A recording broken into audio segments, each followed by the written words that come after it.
Imagine waking up as usual to go about your day. Then a friend calls you and says, "Run, your bank is collapsing. Withdraw all your money now." Then you get to the bank and find that long queue all the way out of the bank. This is not fiction. This is a real life event that happened to me and many other Kenyans. Today, we are lucky to tap into the wisdom of a man who is in the center of legal, governance, and sector-wide response to crises like this. This man has his fingerprints on bank mergers, legal reforms, governance, and framework around the banking sector.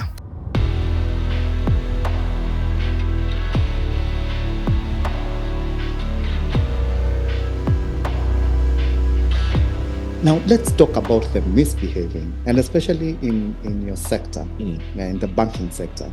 We've had where directors have given themselves loans.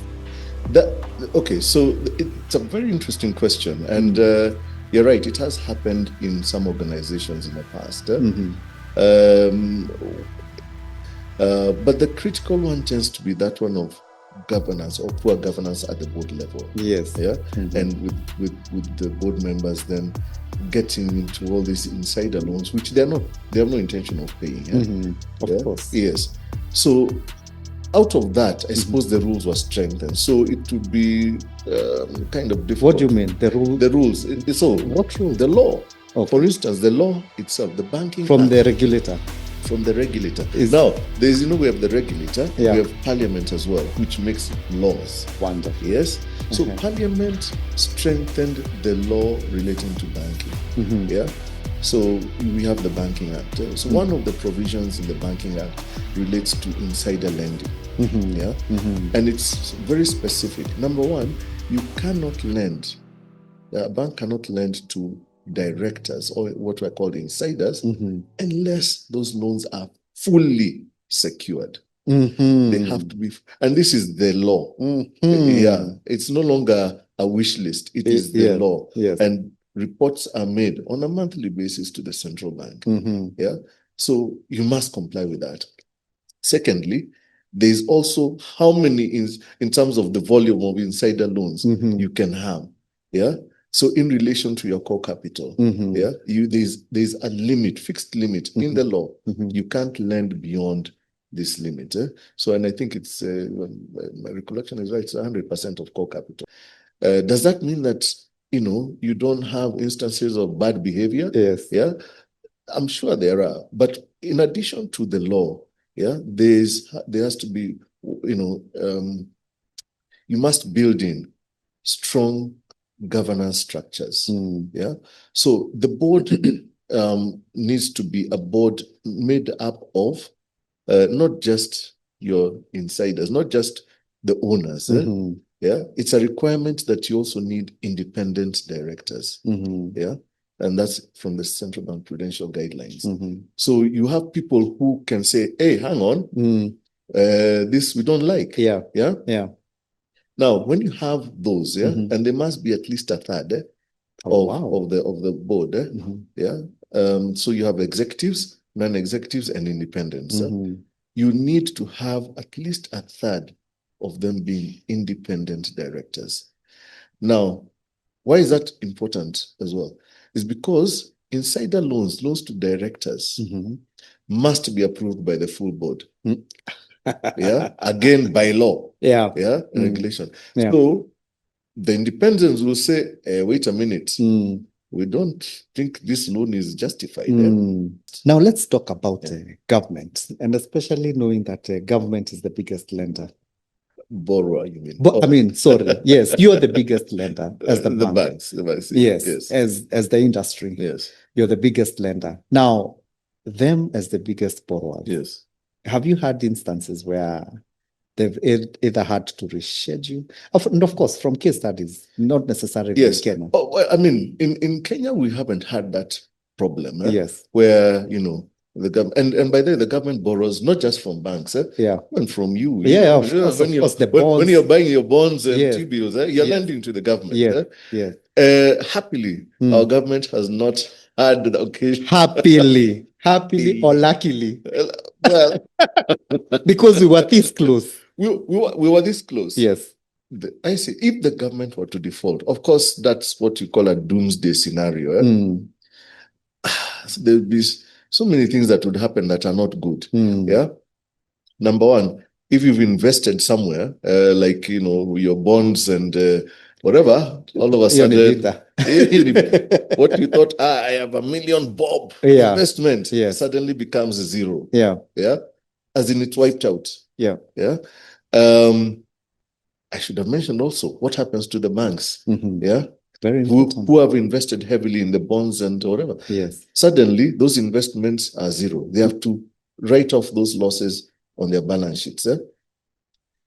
That will affect them, not just from a profitability angle, but even from a liquidity angle. And when that happens, you might find a situation like what happened in Greece. You're told you can't withdraw your savings, or you had cash in the bank.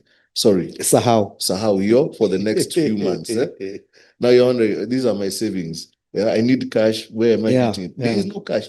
You're actually not allowed to go and get it from the bank. Wow. It's a bad scenario.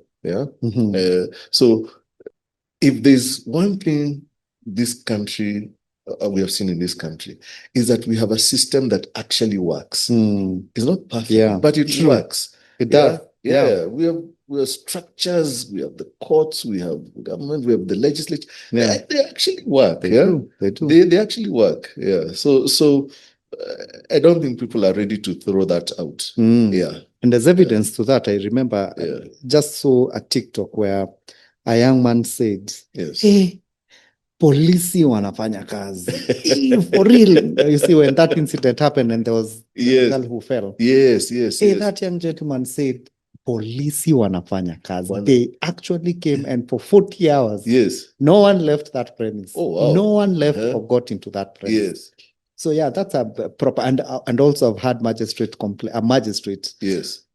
instruct policemen, like, why are you wasting the judiciary's time?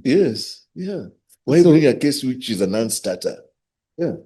Don't do your investigations. I think I want to echo your sentiments and say, yes, Kenya has very good systems that actually work. Yes. They're not perfect. They could certainly be better. Yes. But they work.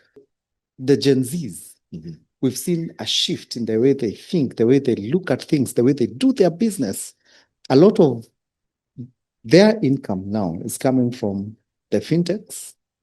It's coming from maybe the forex. What were forex? Forex. It's coming, the forex, the cryptos, the what, and it's quite a shift from the millennials. At least for us, we were still farming. You see, we're still doing things like crypto. For some time, those were sort of off limits.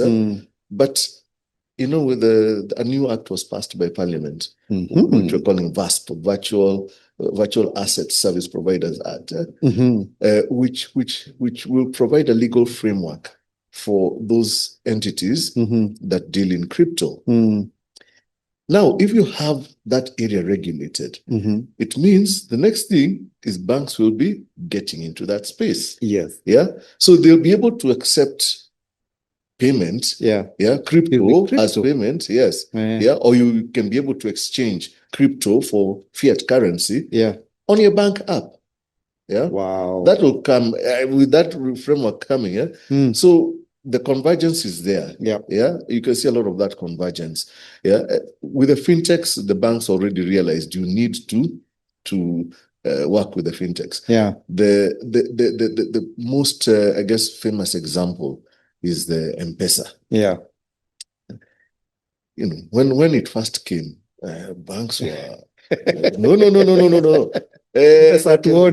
Central bank, please, you must do this thing. Not regulate, kill it. They're doing banking without a license.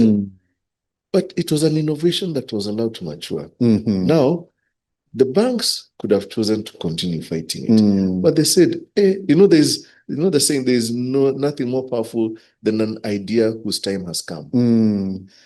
The time had come for that. Mm. And banks pivoted very fast. Wow. Very fast.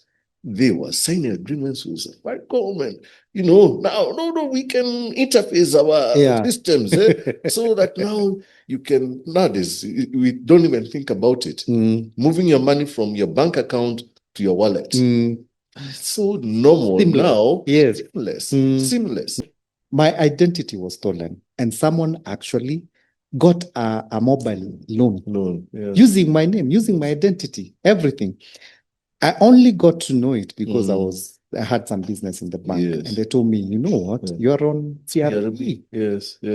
So tell me, what is the bank doing to protect someone like me who the worst part is I actually paid for that loan. But I still have to remain in that system for, I think, a period of 6 years or something. Yes. So let me respond to that. Yeah. It is something that happens or used to happen. So what have the banks done? Number one is strengthen the security systems and the whole KYC. So one of the things that, in collaboration also with the telcos, because it had to also happen at the telcos. I was left in between. I called the telco. I called the bank. Yes. I called CRB. Yes. And I was left by myself. By yourself. Oh, none of them wanted to own anything to do with it. Yeah, it was a very tough one, but what has happened now is, this thing of registering your line with your ID. Yes. That's one of the steps that has been taken by, shall I say, that industry. Okay. Then within the banks also, the security has been strengthened to avoid that kind of thing. Although in my view, the entry was at that point of the line. But the other thing is that because it was a fraudulent transaction, identity theft is a form of fraud. You could actually report that, and it's something that certainly in an organization. I'm loving the conversation. You report and say where. No, to the organization. You say which one? Did not. I did the bank. I did the bank. I reported. Okay, let's continue. Yes, because this is what I've actually seen it. Okay. You report and say, I did not take this loan. Yes. Yeah. Yes. This is what we call identity theft. Yes. Now the bank will do its investigations. Yes. And if it establishes that this is indeed identity theft, yes, that report is pulled out. You have a right to have your information corrected. Thank you. Yes. So that information is deleted because it was based on a fraud. Now the bank will not know until that issue is brought to its attention, because you know how mobile loans work. Yes. In the wallet, it's you have no contact with the bank as such. You just register for it and you start transacting. So some people exploited some loopholes, I guess, in the whole system, and now take loans using other people's identities. And then, of course, they discard the line that they took the loan with. So you'll find your ID is linked to a line, which is not your line. It's not your line, but it's your ID. Somebody took your ID and then just bought a line. Imagine. Then got the loan. Now, what if the bank is unresponsive? Because I've actually done that. Okay. No, well, okay. If the bank is unresponsive, as a consumer now, consumers have rights under the Constitution of Kenya, and under also the laws. There's a Consumer Protection Act. There's also regulation. The banks are required to be responsive. They need to be responsive. Now, what happens if you find that the bank is not being responsive? You have the regulator. You can go and complain to the regulator that Bank X has refused to address my concern. And the the regulator will, come and ask why. Mm. Yeah, and they require an answer. Mm. And they require to see that that issue is actually resolved. Wow. Yeah, at the pain of fines and all those things. Oh, really? Yeah. If it's not resolved satisfactorily, Yeah. Then the regulator has powers. Yes. They can punish the the bank. Yeah. So it's no longer, consumers are not without recourse or without rights. Mm. They do have those. Yeah. And they, please, by all means, they're supposed to know, first of all, about those rights and then exercise them. Mm. Yeah. Of course, the first port of call before you rush to the regulator is deal with the bank and see whether your issue will be resolved. Yeah. All right. Yeah. But there are even timelines. I mean, some of those issues have prescribed timelines of when you should expect a response. Yes. And it's all written. I mean, it's not something that is hidden. If you go to the internet, look for the prudential guidelines or look for the Consumer Protection Act. I mean, it's wonderful. The information is there. Yes. So that is very good news for you. So that you actually get to know your rights within the banking industry. But at the same time, there's even better news for you because KBA, who's the regulator, is an industry association. KBA. Industry association. Yes. So who's the regulator? The central bank. Central bank. Yes. So we have central bank, then KBA is the association. Yes. So there's a proposal from the association that mediation is the preferred dispute resolution mechanism. Yes. So if you have your loan out there and you're feeling like you really cannot manage to do it, I'm not encouraging you not to pay. Pay you must. Pay you must. Pay you must.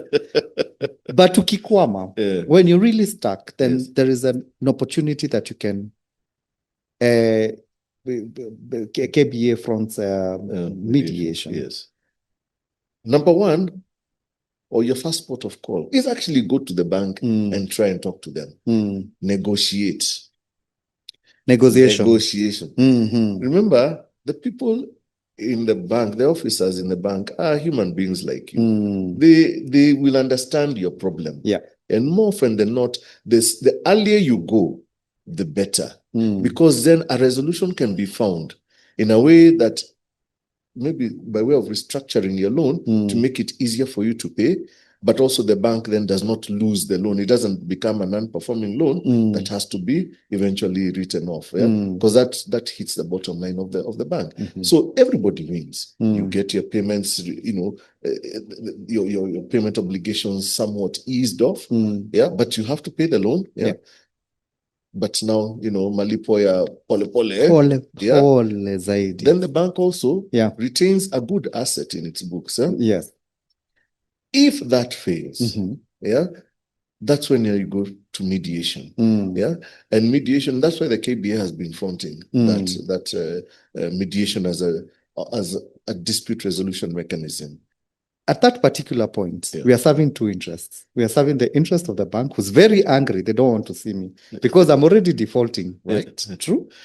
And the moment they send someone to me, I already have a perception that they're coming to ask, even if they tell me, oh, this is a mediator, this is a neutral person, is going to help us. To me, I don't feel that way. Yes.